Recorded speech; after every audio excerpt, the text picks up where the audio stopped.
இன்று மார்கழி 20. மார்கழி பயணத்துல நாம இப்போ வந்து நிற்கும் இடம் ரொம்ப விசேஷமான இடம்.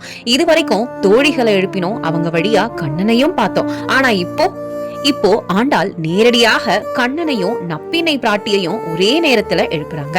ஏன் தெரியுமா? ஏன்னா இனிமேல் இது சாதாரண பாவை நோன்பு இல்ல, முழுமையான சரணாகதி. பக்தனுக்காக பகவான் எழுந்து வரணும் அப்படின்னு வேண்ட நிலை.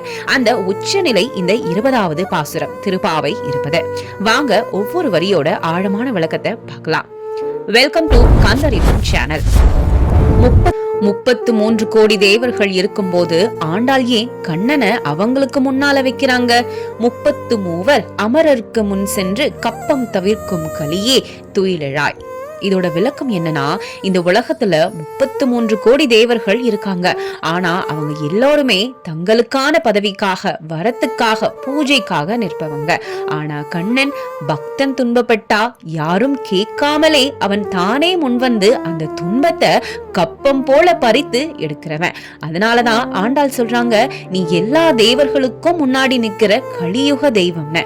ஆன்மீக அர்த்தம் என்னன்னு பாத்தீங்கன்னா, தேவதை வேண்டாம், பரிந்துரை வேண்டாம், நடுவுல யாருமே வேண்டாம். பக்தனுக்கும் பகவானுக்கும் நடுவுல நேரடி உறவு இருக்குன்னு அழகா எடுத்து வைக்கிறாங்க. கண்ணன் கருணை மட்டும் இல்லாம ஆண்டாள் ஏன் அவன் வீரத்தையும் பேசுறாங்க. செப்பமுடையாய் திரளுடையாய் செற்றார்க்கு வெப்பம் கொடுக்கும் விமலா துயிலடாய்.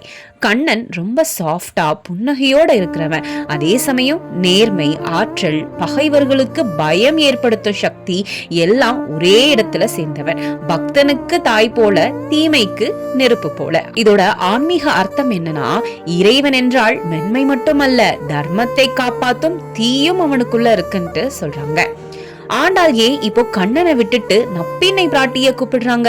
செப்பன்ன மென்முலை செவ்வாய் சிறுமருங்குள் நப்பின்னை நங்காய் திருவே துயிலடாய்.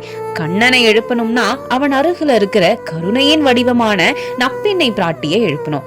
அவங்கதான் கருணையின் கதவு, அருளின் பாலம், பக்தனுக்கும் பகவானுக்கும் நடுவில் இருக்கிற தாய். தாயின் அருள் இல்லாம இறைவன் அருள் முழுமையா கிடைக்காது. ஆண்டாள் ஏன் விசிறி கண்ணாடி மாதிரி சாதாரண விஷயங்களை கேக்குறாங்க? உக்கமும் தட்டொழியும் தந்துன்மணாலனை இப்போதே எம்மை நீராட்டலோர் எம்பாவாய். இது சாதாரண பொருள் இல்ல. விசிறி அப்படின்னா சேவை, கண்ணாடினா தெளிவு, கண்ணன் அப்படின்னா இறைவன், நீராட்டுனா அருள்மழைன்னு அர்த்தம். அதாவது எங்களை உன் அருளால முழுக்க நினைத்து விடு அப்படின்னு சொல்றாங்க.